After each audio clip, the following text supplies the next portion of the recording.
था मिर्जापुर। उस गांव में एक विधवा औरत शीला अपने 12 साल के बेटे प्रभात के साथ रहती थी। वो लोग बहुत ही गरीब थे। प्रभात दिन भर दूसरे लोगों की गाय भैंस चराने का काम किया करता था, तब जाकर उनका घर चलता था। प्रभात को पढ़ने लिखने का बहुत ही शौक था, इसलिए वो दिन में काम करता था और रात में पढ़ाई। प्रभात बेटा, काफी देर हो गई है, अब तो खाना खा लो, बाकी कल पढ़ लेना। माँ, थोड़ा सा और, काम खत्म ही होने वाला है बस। इतना पढ़ के क्या करेगा रे? इस गांव में तेरी इस पढ़ाई का कोई फायदा नहीं। फायदा क्यों नहीं माँ, मैं बचपन से देखता आ रहा हूँ इस गांव की हालत। जिन रास्तों पर लोग चलते हैं वो सब टूटे पड़े हैं। आने जाने वालों के आए दिन चोट लगती रहती है, और तो और जानवरों के भी चोट आ जाती है, क्योंकि उन रास्तों पर नुकीले पत्थर पड़े हैं। और माँ, मैं इस गांव में एक हॉस्पिटल बनवाना चाहता हूँ, ताकि गांव के लोगों को शहर न भागना पड़े। यही मेरा सपना है। इसीलिए माँ, मैं खूब पढ़ना चाहता हूँ और गांव का विकास करना चाहता हूँ। मेरे बेटे की सोच बहुत ऊंची है। हे ऊपर वाले, मेरे बेटे की सभी मनोकामना पूरी करना। पर ये इस गांव में रहते हुए मुमकिन नहीं है। मैं अपने बेटे को शहर भेजूंगी पढ़ने के लिए, ये तभी मुमकिन हो पाएगा। अगले दिन शीला अपना मंगलसूत्र बेच जाती है, ताकि उन पैसों से वो प्रभात को शहर भेज सके पढ़ने के लिए। प्रभात बेटा, तुम इस गांव में रहकर अपनी पढ़ाई पूरी नहीं कर सकते, इसलिए मैंने तुम्हारे शहर जाने का पूरा बंदोबस्त कर दिया है। अब से तुम वहीं पढ़ोगे और वहीं रहोगे। क्या? सच में? पर माँ, इतने पैसे कहाँ से आएंगे तुम्हारे पास? तुम्हारे बाबा की जो आखिरी निशानी थी ना मेरे पास, वो मंगलसूत्र, वो मैंने बेच दिया। उनके जाने के बाद अब उसका मैं करती भी क्या? तुम्हारी पढ़ाई ज्यादा जरूरी थी। माँ, तुम कितनी अच्छी हो। तुम देखना माँ, जब मैं शहर से आऊँगा इस गांव में वापस गांव की हालत बदल दूंगा। शहर जाकर अपनी माँ को तो नहीं भूल जाओगे ना तुम? कभी नहीं माँ।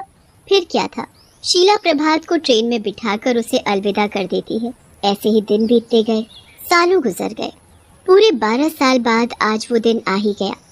प्रभात अपनी पढ़ाई पूरी कर चुका था।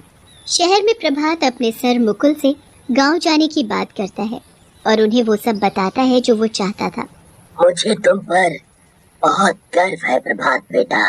जो सोच तुम लेकर आए थे उसी पर तुम अभी तक टिके हो। अब जाओ अपने गांव, पूरा करो अपना सपना। तुम्हें कभी भी मेरी जरूरत हो तो बेखौफ बोल देना। सर, आपने हर कदम पर मेरा साथ दिया। आपके बिना ये संभव नहीं था।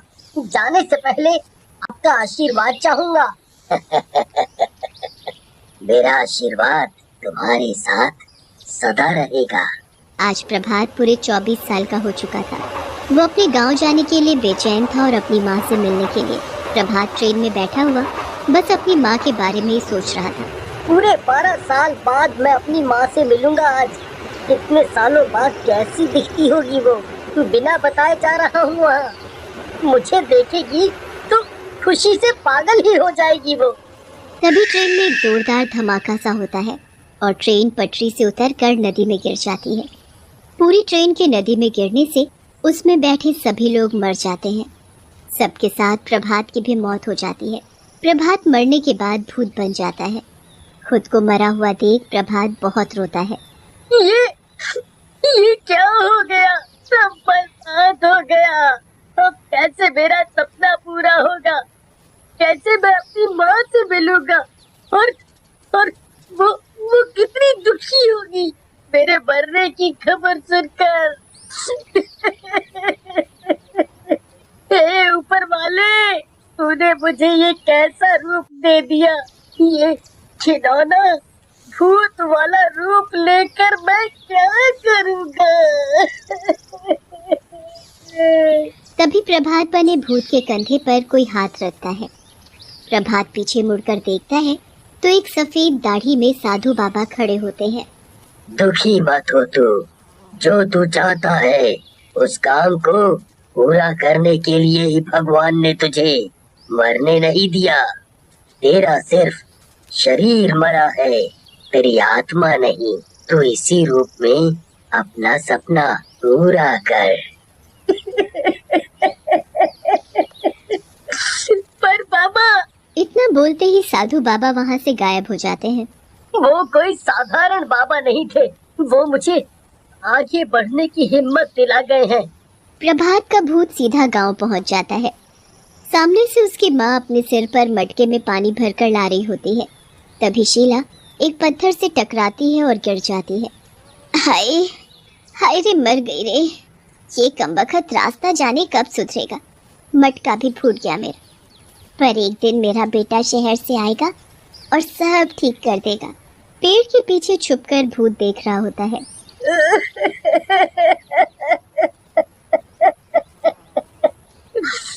माँ, मेरी माँ। ये रूप लेकर कैसे जाऊँ माँ के पास। बेचारी नीचे गिर गई और मैं उसे उठा भी नहीं पाया, पर मैं क्या करूँ। पर गांव में हर तरफ भूत की ही चर्चा होने लगी। सुना है कि हमारे गांव में भूत है, ऐसा तो पहले कभी नहीं सुना और न कभी हमने भूत को देखा है। हम सच बोल रहे हैं सरपंच जी, अभी भूत यहीं था। अगर ये सच है तो मैं सभी से बोलता हूँ कि अपना और अपने बच्चों का ध्यान रखें। भूत के देखते ही शोर जरूर मचाना। वहाँ भूत एक पेड़ के नीचे बैठकर रो रहा होता है। तभी वहाँ उसके सामने वही साधु बाबा प्रकट हो जाते हैं। बस इतने पर ही हिम्मत हार गए, अपनी माँ से किया हुआ वादा भूल गए गांव को सुधारने का। बाबा, मैं बहुत बेबस हूँ, बिल्कुल सामने होते हुए भी अपनी माँ को माँ नहीं बुला पाया। मैं टूट चुका हूँ। ये सब मुझसे नहीं होगा, नहीं होगा। ये जरूर होगा, मैं तुम्हें आशीर्वाद देता हूँ। आते वक्त मेरे सर ने भी मुझे आशीर्वाद दिया था आगे बढ़ने का, अब वो ही मेरी मदद करेंगे। बाबा वहाँ से जा चुके थे। फिर भूत सीधा शहर जाता है अपने मुकुल सर के पास। मुकुल सर भूत को देखकर थर-थर कांपने लगते हैं। मैंने कुछ नहीं किया, मुझे मत मारो, मुझे मत मारो। सर, आपको मुझसे डरने की कोई जरूरत नहीं।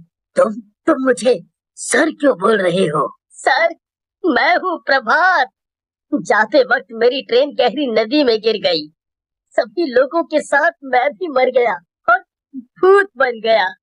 प्रभात की ये बातें सुनकर मुकुल सर की आंखों में आंसू आ गए।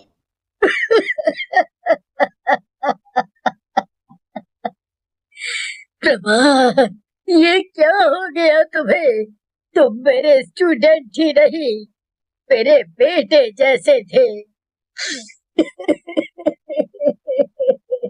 सर, रोइए नहीं, शायद मेरी किस्मत में यही लिखा था। सर, मुझे आपकी मदद चाहिए। बताओ, क्या मदद चाहिए? मैं तुम्हारी पूरी मदद करूंगा। बेटे, तुम्हारे लिए तो जान भी हाजिर है। बताओ, क्या करना है? भूत उसे अपने गांव का एक नक्शा बनाकर देता है। देखिए सर, ये मेरे गांव का नक्शा है। हमें इस कच्चे रास्ते को सड़क में बदलना है और यहाँ पर एक हॉस्पिटल बनवाना है।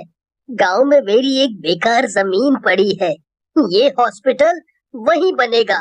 हमें हमें इतना करना है। ठीक है, फिर चलो काम पर लग जाएं। मैं सरकार की मदद से ये नक्शा पास करा लेता हूँ। वो गांव की तरक्की के लिए जरूर हमारी मदद करेगी। मुकुल सरकारी दफ्तर जाकर नक्शा पास करा लेता है। फिर सभी मजदूर गांव पहुंचते हैं और सड़क बनाने में लग जाते हैं। पर प्रभात की माँ शीला उन्हें अपनी जमीन पर काम तो क्या, खड़ा भी नहीं होने देती। ये मेरे बेटे की जमीन है, तुम लोगों ने सोच भी कैसे लिया कि इस जमीन पर काम करोगे? मेरा बेटा यहाँ हॉस्पिटल बनवाएगा गांव के लोगों के लिए। हमें आगे से ऑर्डर मिला है इस जमीन पर काम करने का, और माँ जी, इस पर हॉस्पिटल ही बनेगा। ये सुनकर शीला चौंक जाती है। दूर एक पेड़ के पीछे छिपकर भूत सब देख रहा होता है और रोने लगता है। अब क्यों रो रहे हो? तुम्हें तो खुश होना चाहिए, आखिर तुम्हारा सपना पूरा होने वाला है। मैं तो अपनी माँ के लिए रो रहा हूँ।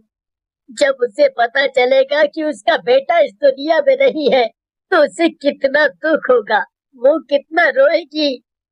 मेरे मेरे आने की कितनी आस लगाकर बैठी है मेरी माँ।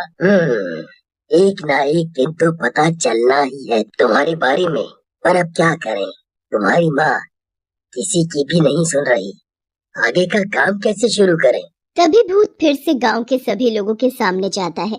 भूत को देखते ही सभी इधर उधर भागने लगते हैं। रुको साहब, रुको। मुझसे मुझसे डरने की कोई जरूरत नहीं, क्योंकि मैं प्रभात हूँ, प्रभात। ये मेरी माँ है। ये झूठ है। मेरा बेटा मुझसे वादा करके गया था कि वो वापस आएगा। माँ, मैं ही तुम्हारा बेटा हूँ, प्रभात। देखो, मैंने अपना वादा पूरा किया और आ गया तुम्हारे पास। पर तुम तो भूत हो, मेरे बेटे नहीं। प्रभात अपनी माँ को उस ट्रेन वाले हादसे की पूरी बात बता देता है। ये क्या हो गया? हे भगवान, इसके बदले मुझे उठा ले, मेरा बेटा मुझे लौटा दे। शीला उसे अपने सीने से लगा लेती है। माँ बेटे का प्यार देख वहाँ खड़े सभी लोगों की आंखों में आंसू आ जाते हैं। अब मैं नहीं रोकूंगी किसी को। आप सभी जमीन पर काम शुरू कर सकते हैं।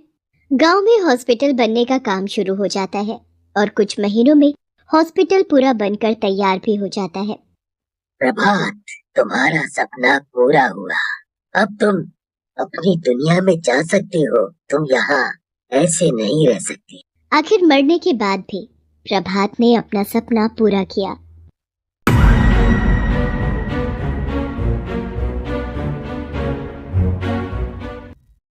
मरियम एक कंप्लेन दर्ज करवाने के लिए डिटेक्टिव मेहुल के पास जाती है। मरियम मेहुल को बताती है मॉर्निंग में वो बुटीक शॉप गई थी, एक चोर उसका मोबाइल चुरा के फरार हो जाता है और वो अपने मोबाइल के लिए बहुत परेशान है। मेहुल मरियम की पूरी बात सुनने के बाद बुटीक शॉप जाता है और इन्वेस्टिगेशन करके 3 पीपल्स को सस्पेक्ट करता है, जिसमें एक गार्ड और 2 वहाँ के एम्प्लॉइज मौजूद हैं। मेहुल तीनों सस्पेक्ट के मोबाइल फोन को चेक करता है और मोबाइल फोन देखने के बाद समझ जाता है इन तीनों में से वो चोर कौन है। दोस्तों, क्या आप इन तीनों के मोबाइल को देख के बता सकते हो इन तीनों में से किसने मरियम का मोबाइल चुराया? सोचिए और अपना जवाब कमेंट में बताइए।